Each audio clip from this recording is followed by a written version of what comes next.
நண்பர்களுக்கு வணக்கம். நான் நெட்டியப்ப சோழன். நடிகை திரிஷாவுக்கு நேர்ந்த கொடுமை, மாட்டிக்கிட்ட மன்சூர் அலிகான். கூட்டு சேர்ந்து சம்பவம் செய்த அஜித் தோவல், ஆளுநர் RN ரவி அவர்கள், இவங்க ரெண்டு பேரும் கூட்டு சேர்ந்து செய்த சம்பவம் நம்ம கோட்டைக்கே தெரியாதான், அதிர்ந்து போயிருக்கிறது ஆளுங்கட்சி. ஸோ அது என்னன்னு பார்க்கலாம். உங்களுக்கு எல்லாருக்கும் தெரியும், இன்னைக்கு ஆளுநர் அவர்கள் டெல்லி விரைகின்றார். உங்கள் எல்லாருக்கும் தெரியும், என்ன தெரியும், அண்ணாமலை அவர்கள் அமெரிக்கா போகிறாரு. அது தெரியுமா உனக்கு அப்படின்னு எனக்கு கேட்குறீங்களா? அதையும் படிச்சிருக்கிறேன். ஸோ டெல்லிக்கு எதற்கு ஆளுநர் போகிறாரு, அதோட ஆளுநர் RN ரவி அவர்களும் அஜித் தோவல் அவர்களும் கூட்டு சேர்ந்து செய்த சம்பவம் என்ன, எல்லாவற்றையும் பார்க்கறதுக்கு முன்பாக நம்முடைய திரிஷா அவர்களுக்கு நேர்ந்த கொடுமையும் மாட்டிக்கிட்ட மன்சூர் அலிகான் விஷயத்தை பற்றியும் பார்த்து விடலாமே. நடிகை திரிஷா மற்றும் மன்சூர் அலிகான் பல முன்னணி நடிகர்களாக சேர்ந்து லியோ திரைப்படத்தில் நடித்தாங்க. அந்த லியோ திரைப்படத்தில் நம்ம மன்சூர் அலிகான் அவர்களுக்கு வில்லன் கேரக்டர் கொடுக்கலையாம். எப்போதுமே ஒரு திரைப்படத்தில் வில்லன் கேரக்டர் தான் அவர் எதிர்பார்ப்பாராம். அப்படி வில்லன் கேரக்டரில் அவர் நடிப்பதனால பல முன்னணி நடிகைகளை தொடலாமா, தூக்கலாமா, பெட்டில் தூங்கி போடலாமா, கற்பழிப்பு சீனில் நடிக்கலாமா, அந்த வாய்ப்புலாம் அதுக்கு முன்பாக இருந்தது. நான் கடந்த காலங்களில் நடிகர் ரோஜா, குஷ்புலாம் இந்த மாதிரி பண்ணியிருக்கிறேன். திரிஷா கூட பார்த்தீங்கன்னா நான் அதிகமாக நடிக்கவே இல்லை. இந்த முறை லியோ படத்தில் போட்டிருக்காங்கன்னு சொன்ன உடனே இந்த மாதிரி ஒரு வாய்ப்பை லோகேஷ் கனகராஜ் அவர்கள் கொடுக்க போகிறாரு அப்படின்னு நினச்சேன். ஆனால் பாருங்க, காஷ்மீருக்கு பட்டு போல் கூட்டின்னு வந்த அப்படியே பனி போலையே தூக்கின்னு போய் விட்டாங்கப்பா. நம்மக்கிட்ட காட்டவே இல்லைப்பா, இந்த மாதிரி சீனு அமையவே இல்லைப்பா அப்படின்னு லியோ படத்தில் இருக்கின்ற போதும் பேசினார். அதை முடிந்து விட்ட பிறகு மீண்டும் தனியாகவும் பேட்டியளித்திருக்கின்றார் நம்முடைய மன்சூர் அலிகான் அவர்கள். இதை பற்றி என்னை விட மூத்த பத்திரிகையாளர்கிட்ட விசாரித்தேன். என்னங்க மன்சூர் அலிகான் ஒரு பெண்ணினத்துக்கு எதிராக இப்படிலாம் பேசுகிறான்னு உள்ளத்தில் இருப்பது தானே உதட்டல வரும். ஸோ சக நடிகையை இந்த மாதிரி பார்வை பார்ப்பதும், அந்த நடிகையிடம் இருந்து சிலவற்றை எதிர்பார்ப்பதும் நியாயமாக இருக்குமா? நடிகை இடத்துல இப்படி பார்க்குறான்னா புதுத்தளத்தில் பெண்களை எப்படி பார்ப்பான் அப்படின்னு சொல்லிட்டு கேட்டேன். இது திரிஷா அவர்கள் சொல்கிற மாதிரி அருவருக்கத்தக்க பாலியல் ரீதியான அதுமிரல் மாதிரி இல்லையா? நல்ல வேலையாக நான் மன்சூர் அலிகான் கிட்ட நடிக்கலப்பா, இனிமேலும் நடிக்க மாட்டேன்ப்பா. அவர் வேண்டுமானால் என் கூட சேர்ந்து நடிக்கலாம் அப்படின்னு நினைக்கலாம், ஆனால் நான் நடிக்க மாட்டேன். மன்சூர் அலிகான் போல ஒரு ஆள் இந்த உலகத்திலே பார்த்தது கிடையாது அப்படின்னு திரிஷா அவர்கள் தன்னுடைய கண்டனத்தை பதிவு செய்திருக்கிறாங்க. இந்த தருணத்தில் இதை பற்றி அப்படியே போய் கேட்கும்போது அவர் சொன்னார், திரிஷாவுடைய கோபங்கள் நியாயமானது. லோகேஷ் கனகராஜ் அவர்கள் நம்முடைய மன்சூர் அலிகானை வச்சு ஒரு நல்ல படம் எடுக்கலான்னு இருந்தார். இன்றைக்கி மன்சூர் அலிகானுடைய பேச்சை கேட்ட பிறகு லோகேஷ் கனகராஜ் அவர்களும் கூட என்னாயா சக நடிகர்கிட்ட எப்படி நடந்துக்கணும், பொதுவெளியில் என்ன பேசணும்னு சொல்லிட்டு தெரியாதா? இது ஆணாதிக்கத்தனம் போல் இருக்குது. எல்லாருக்கும் மதிப்பு தரணுமே. இவங்கெல்லாம் ஒன்றா சேர்ந்து ஒரு யூனிட்டில் இருந்தோம் என்று சொல்கின்ற போது நமக்கு மனசு அருவருப்பாக இருக்குதப்பா, ரொம்ப கஷ்டமாக இருக்குது. என்னுடைய கண்டனத்தையும் வலுவாக பதிவு செய்கின்றேன் அப்படின்னு லோகேஷ் கனகராஜ் அவர்களும் நம்முடைய மன்சூர் அலிகானுக்கு எதிராக கண்டனத்தை பதிவு செய்திருக்கின்றார். இதையெல்லாம் கேட்டு போட்ட மன்சூர் அலிகான் திடீரென புத்தி வந்த மாதிரி, ஐயோயோ பெண்களை மதிக்க கூட வந்தாம்பா, நான் ஏன் பேசுனேன்னு தெரியுமா அப்படின்னு சொல்லிவிட்டு மன்னிப்பும் கேட்டுக்கிறாரு. இது கண்கட்ட பிறகு சூரிய நமஸ்காரம். பொதுத்தளத்தில் என்ன வேணாலும் பேசிவிட்டு கடைசியில் மன்னிப்பு கேட்கின்ற கலாச்சாரம் இன்னைக்கு அதிகரித்து போய்விட்டது. இது நான் மூத்த ஒரு பத்திரிகையாளர்கிட்ட கேட்டேன்னு சொன்னேன் இல்லையா, அவர் என்ன சொன்னார்னா, இது ஒரு பரிணாம வளர்ச்சிங்க. ஏன்னா நீங்கள் கூகுளில் செய்தித்தளங்களில் போய் படிச்சிங்கன்னா பல அரசியல் நிகழ்வுகள் இருக்கும், அப்புறம் திரைப்பிரபலனுடைய பேட்டி இருக்கும், திரை செய்திகள் இருக்கும், திரை நுணுக்கங்கள் இருக்கும், அதோட எந்த நடிகர் எந்த நடிகையுடன் இணைந்திருக்கிறாங்க, படுக்கை அறையை பகிர்ந்து கொண்டார்கள் என்ற செய்தியெல்லாம் வரும். ஸோ அப்படி முன்னணி நடிகையுடன் முன்னணி நடிகரை இணைத்து பேசுகின்ற பொழுது இந்த நடிகையெல்லாம் கொதித்து எழுவது கிடையாது. முன்னணி நடிகரை பற்றி தொடர்படுத்தி பேசுகின்ற பொழுது என்ன சமூக வலைதளத்தில் இவ்வளோ வைரலாகி போயிட்டு இருக்குது. சாதாரண அரசியல் நிகழ்வுகளை படிப்பதை விட நம்மளை போன்ற நடிகையும் நடிகர்களையும் சேர்த்து பேசுகின்ற பொழுது அதிகமாக படிக்கப்படுகிறது. நம்முடைய அந்தரங்க விஷயங்கள் உண்மைக்கு புறம்பாக பரப்பப்படுகிறது. குடும்ப வாழ்க்கையில் இருக்கிற நாம் எப்படா பொது தளத்தில் இயங்குவது? ஸோ கலைஞராக இருந்தால் இப்படி கண்டபடி எழுதலாமா அப்படின்னு சொல்லிவிட்டு அந்த வலைத்தளத்துக்கு எதிராக ஒரு புகார் அளிச்சிருக்கலாம். இந்த வலைத்தளத்தில் யார் என்ன செய்தியை குறிப்பிட்டிருக்காங்களோ அவங்களுக்கு எதிராகவே ஒரு வழக்கு தொடுத்திருக்கலாம். இப்படி ஆரம்ப காலகட்டத்திலிருந்து நடிகர்களும் நடிகைகளும் தொடர்புபடுத்தி செய்திகள் வருகின்ற போது விடமாட்டேயா, நடிகை என்றால் அவ்வளோ கேவலமானவர்களா? உங்கள் பார்வை திருந்தவே மாட்டீங்களா? பரதநாட்டியம் ஆடுகின்றவர்கள் மீதெல்லாம் உங்களுக்கு இந்த பார்வை இருக்குதா? இல்லை பக்தி மயமாக கோயிலில் பூஜை செய்வதும் கோயிலில் நடனம் ஆடுவதும் இப்படிலாம் செய்கிறாங்கள, அவங்க மீதெல்லாம் உங்களுக்கு இந்த பார்வை இருக்குதா? இல்லையே. அதே மாதிரி டிவி தொடர்களில் எத்தனையோ நடிகைகள் நடிக்கிறாங்க, அவங்க மீதெல்லாம் இருக்கின்ற பார்வை இப்படி இருக்குதா? ஆனால் முன்னணி ஹீரோயினாக இருந்தால் மட்டும் எப்படி வக்கனையான புத்தி வருது உனக்கு அப்படின்னும் இது மாதிரி எழுதலாமடா என்று சொல்லி கண்டனத்தை பதிவு செய்து வழக்கு தொடுத்துருக்கணும். ஆனால் இவங்க செய்கிறது கிடையாது. அதனுடைய வளர்ச்சி தான் இன்றைக்கி அந்த நடிகர் அங்கே பகிர்ந்து கொண்டார், இந்த நடிகை இங்கே பகிர்ந்து கொண்டார், வாய்ப்புக்காக இங்கே போய் பார்த்தீங்கன்னா அவங்களோட ஜல்சா பண்ணாங்க அப்படின்னு சொல்கிறதும், அதோட யூடியூப்பில் ரொம்ப பிரபலமாக இருக்கணும், நாமளும் பேசுகிறதுக்கு பல பேர் அழைக்கணும் என்பதற்காக நம்ம பயில்வான் ரங்கநாதன் அவர்கள் அறகுறையாக அவுத்து விடுறதும், அந்த நடிகை எப்படி தெரியுமா, இந்த நடிகை எப்படி தெரியுமா, எம்ஜிஆர் தெரியுமா, சிவாஜி தெரியுமா, ரஜினி தெரியுமா என்று சொல்லிவிட்டு ஏதோ 24 மணி நேரம் அந்த நடிகர் முன்பாக நடிகை முன்பாக விளக்க பிடிச்சிக்கிட்டு பயில்வான் ரங்கநாதன் நின்ற மாதிரியும் அவர் பேசுறதெல்லாம் ரசித்து கேட்டுட்டு இதெல்லாம் அரங்கேறுகின்ற பொழுதே கண்டிப்பாக காவல்துறையானது கடுமையான நடவடிக்கை எடுத்துக்கணும். 3 எழுத்து நடிகை 4 எழுத்து நடிகருடன் இந்த மாதிரி இருந்தால் கூட அந்த இணையதளம் யாருன்னு கண்டுபிடிச்சி இது யார், இது ஆபாசமாக எழுதலாமா, இது பத்திரிகை சுதந்திரமா அப்படின்னு சொல்லிவிட்டு அவங்கள கட்டம் கட்டி உள்ளே தூக்கி போடணும். இணையதள குற்றங்களை கண்டுபிடிப்பதற்காக நம்ம அயன் கார்த்திகேயனுடைய தலைமையில் ஒரு 84 பேரை போட்டிருக்காங்களே திமுக அரசாங்கம்.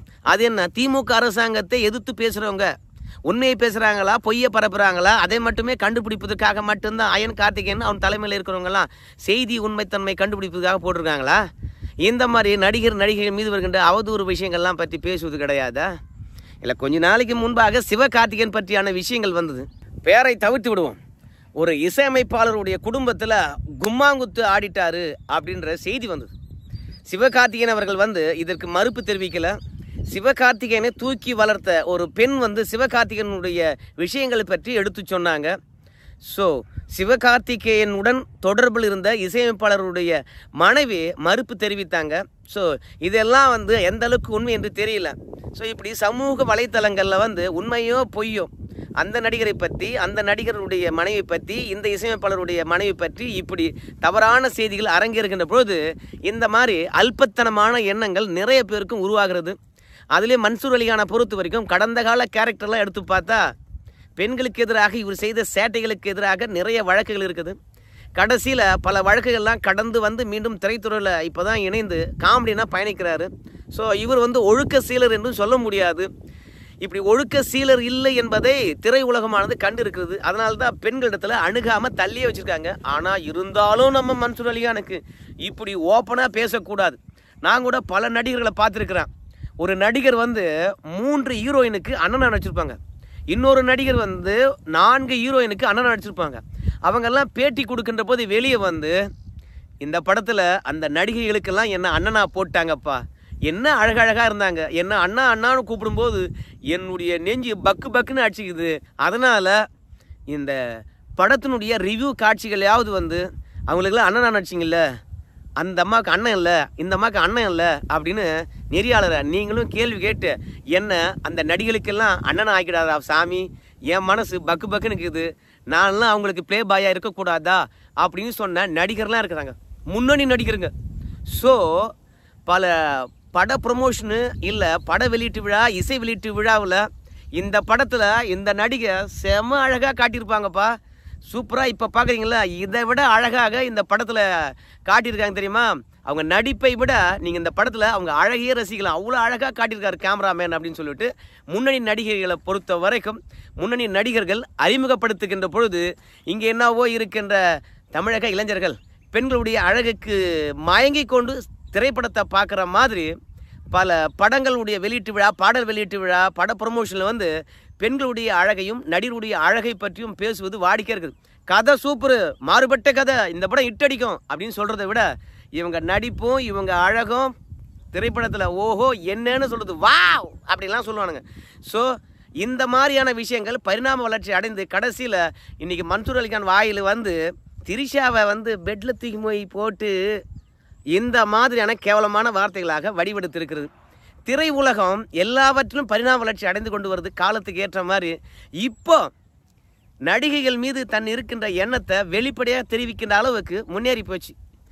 ஸோ சமூகம் திரைப்படத்தை பார்த்து தான் கெட்டு போகிறது. குடிக்கிறான், சிகரெட் அடிக்கிறான், அப்புறம் கொலை பண்ணுறான், சீட்டாடுறான், கும்மாங்குத்து அடிக்கிறான், பெற்றோருக்கு மடிக்க மாட்டுறான், படிக்க மாட்டுறான். இப்படி இருக்கின்ற இந்த தருணத்தில் இப்போது நடிகர்களை பொறுத்த வரைக்கும் அந்த நடிகை நான் பெட்டில் தூக்கி போட்டு அப்படின்னு பேச ஆரம்பிச்சிட்டான். இன்றைக்கி இவனை பார்த்து இனி தமிழகத்தில் இருக்கிற எல்லா இளைஞர்களும் அப்படியே பேச ஆரம்பிக்க போகிறாங்க. இதுதான் இன்றைக்கான சமூக சீர்கேடு. சரி, ரெண்டாவது நம்முடைய ஆளுநரை பொறுத்த வரைக்கும் டெல்லி விரைந்திருக்கிறாரு. அதுக்கு முன்பாக நம்முடைய தேசிய பாதுகாப்பு ஆலோசகர் அஜித் தோவல் அவர்கள் சென்னையில் ஆளுநர் மாளிகையில் தங்கியிருக்கின்றார். ஆளுநர் மாளிகையில் யார் தங்குறாங்க போகிறாங்க என்ற விஷயமானது கோட்டைக்கு தெரிஞ்சிடும். ஏன்னா உளவுத்துறை கண்காணித்து கொண்டே இருக்கும். ஆனால் அஜித் தோவல் அவர்கள் ஆளுநர் வீட்டில் தங்கின விஷயமானது யாருக்கையும் தெரியாமல் இருந்திருக்குது. ஆளுநர் மாளிகை வெளியே அஜித் தோவல் தங்கிட்டு இன்னைக்கு டெல்லி திரும்புறன்னு சொன்ன பிறகுதான் நம்ம கோட்டைக்கு இந்த விஷயம் தெரிஞ்சிருக்குது. அஜித் தோவல் எங்கே போனார், ஏன் இங்கே வந்தார், என்னத்துக்காக இங்கே தங்கினார் என்ற விஷயமானது கோட்டைக்கு தெரியாமல் தலையை பிச்சுக்கிறாங்க. அதாவது ஆளுநர் மாளிகையை பொறுத்த வரைக்கும் அஜித் தோவல் அரசியல் ரீதியாக எதுவும் பேசலை, வழக்குகள் தொடர்பாக எதுவும் பேசலை, நட்பு ரீதியாக தங்கிட்டு போனார் அப்படின்னு ஆளுநர் மாளிகை விளக்கம் அளிச்சிருக்குது. இப்போது அஜித் தோவலுக்கும் நம்முடைய ஆளுநருக்கும் பழைய கால நட்பு இருக்குது. ரெண்டு பேரும் ஒரே துறையில் வேலை பார்த்தாங்க, ஓகே தான். ஆனால் அஜித் தோவல் எங்கே போனார், எங்கே வந்தார், ஏன் இங்கே தங்கினார்? ஸோ நட்பு ரீதியாக ஆளுநர் மாளிகையில் தங்க வேண்டிய கட்டாயம் என்ன? ஆளுங்கட்சி தலையை அப்படியே பிச்சுக்குது. ஐயோ சாமி, ஒன்றும் புரியலடா அப்படின்னு சொல்லிவிட்டு. ஆனால் ஏற்கனவே விஷயம் இருக்குது. என்னென்னா, ஆளுநர் மாளிகைக்கு முன்பாக பெட்ரோல் குண்டு வீசப்பட்டது. ஆளுநர் மாளிகைக்கு எந்த விதமான சேதாரமும் கிடையாது. இருந்தாலும் இந்த வழக்கை தமிழக காவல்துறையானது தீவிரமாக விசாரித்துக்கிட்டு இருக்குது. ஆனால் இதில் வேறு ஏதாவது முகாந்தரம் இருக்கலாம். இந்த பெட்ரோல் குண்டு வீசின கருக்கா தினேஷோ சுரேஷோ சொல்லுமே, அவனை பொறுத்த வரைக்கும் லேட்டஸ்ட்டாக சிறையிலேருந்து வந்திருக்கிறான். 2 நாள்லேயே ஆளுநர் மாளிகைக்கு முன்பாக பெட்ரோல் குண்டு விட்டு வீசியிருக்கிறான். ஆனால் அவன் சிறையில் தடை செய்யப்பட்ட PFI உடன் பேசினதாகவும் அவங்கள சந்தித்ததாகவும் ஒரு செய்தி. அதனால் NIA ஆனது இந்த வழக்கை எடுத்துக்கிச்சு. காவல்துறையிடம் இருக்கின்ற எல்லா விதமான தகவலையும் பெற்றுக்கிட்டாங்க. ஸோ ஆளுநர் மாளிகைக்கு முன்பாக வீசப்பட்ட பெட்ரோல் குண்டு தொடர்பாக NIA தீவிரமாக விசாரித்து கொண்டு இருக்கின்ற இந்த தருணத்தில் திடீரென அஜித் தோவல் அவர்கள் ஆளுநர் மாளிகையில் தங்கிவிட்டு சென்றிருப்பது திமுக அரசாங்கத்துக்கு பீதியை கிளப்புகிறது. என்ன நடந்தது, என்ன பேசப்பட்டிருக்கும் என்பது புரிதாக இருக்கிறது. இரண்டாவது, ஆளுநரை பொறுத்த வரைக்கும் இன்னைக்கு டெல்லி போயிருக்காரு. 10 மசோதாக்களை திருப்பி அனுப்பினாங்க. உடனடியாக சட்டப்பேரவையில் அந்த மசோதாக்களை ஏற்றி அனுப்பப்பட்டு விட்டது ஆளுநர் மாளிகைக்கு. இந்த மாதிரி தருணத்தில் டெல்லியில் நம்முடைய அமித்ஷா அவர்களை சந்திக்க போறாரு நம்முடைய ஆளுநர்.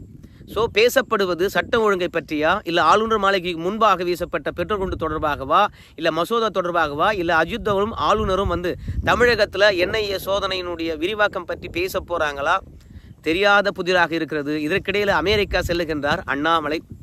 2024 நாடாளுமன்ற தேர்தல் எந்த நோக்கத்துக்காக எப்படி நடக்கப் போகுது என்பதை பற்றி அமெரிக்க குழுவானது இங்கே பாஜக அலுவலகம் மற்ற அரசியல் கட்சிகளிடம் ஆலோசனை நடத்தியது. அதன் அடிப்படையிலே தமிழ்நாட்டிலிருந்து நிறைய பாராளுமன்ற உறுப்பினர்களும் அரசியல் கட்சி தலைவர்களும் அமெரிக்காவுக்கு பயணமாகறாங்க. இந்தியாவுடைய ஜனநாயகம் பற்றியும் அமெரிக்காவுடைய தேர்தல் ஜனநாயகம் பற்றியும் தெரிந்து கொள்வதற்கும் பேசுவதற்கும். ஸோ அந்த அடிப்படையில் தென்னிந்தியாவிலிருந்து தேஜஸ்வி சூர்யாவும் அதனை தாண்டி நம்முடைய அண்ணாமலை அவர்களும் கடந்த ஆண்டு போன மாதிரியே இந்த ஆண்டும் அமெரிக்காவுக்கு செல்லுகின்றார். இதிலிருந்து உங்களுக்கு ஒன்று உறுதியாகும். அமித்ஷா மோடி மாதிரி தேஜஸ்வி சூர்யா அண்ணாமலையை அடுத்த கட்ட பாஜக தலைவராக உருவெடுக்க வைக்கிறாங்களோ என்ற ஒரு எண்ணம் நமக்குள்ள இருக்கிறதுங்க. ஏன்னா அமெரிக்காவோ இல்லை வெளிநாடு பயணமாக இருந்தால் இப்போது அண்ணாமலையை பொறுத்த வரைக்கும் தவறாமல் அனுப்பி வைக்கிறாங்க. இது தமிழன் ஒருவன் பிரதமராக வேண்டும் என்று அமித்ஷா பேசினார். அதற்கான முன்னெடுப்பா என்று தெரியல. இல்லை இந்த நாடாளுமன்ற தேர்தலில் அண்ணாமலை அவர்களை நிற்க வச்சு வெற்றி பெற செய்து வெளியுறவுத்துறை அமைச்சராக ஆக்கிவிடலாம் என்பதற்காகவா, ஒன்றும் புரியலைங்க. ஆனால் ஆளுநரும் அஜித் தோவல் அவர்களும் சந்தித்தது மர்மமாக இருப்பதனால என்ன சம்பவத்தை செஞ்சாங்க என்பதை பற்றி நமக்கும் தெரியல, கோட்டைக்கும் தெரியல. ஒரே குழப்பமாக இருக்குது. இந்த வீடியோ பற்றின கருத்துக்கள் நீங்கள் சொல்லுங்கள். நன்றி நண்பர்களே.